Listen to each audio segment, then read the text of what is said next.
位于台湾台北角的这个马公渔村，当地有100年历史的石头厝，为文化的角度来看是相当的珍贵。也阁有为海蚀平台会当看规个大海，这个渔村的风情是真迷人。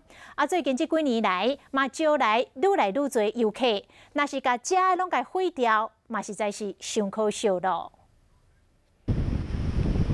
伫岸边的石头厝陪伴海影，行过几百年的岁月，这是东北角马公渔村的风景。伫三条角灯台边啊，为了要挡真头的东北季风，发展出一特殊的石头厝的住廊，还阁有真特别的看海角度。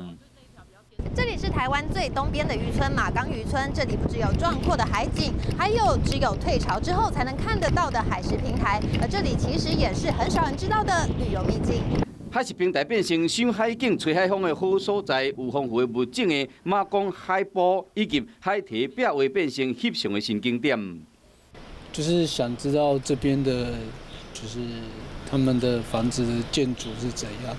再阁有稳重版鸟村的外号，古做鸟咪看起来真难死，人车拢无坐，加一份宁静。有这特殊的渔村的风貌，在地人真骄傲。这种所有的拢全是。 吼，敢若中这个毋是呢。就是希望将这好、阁特殊的景致甲保存落来，互搁较侪人见证渔村的水。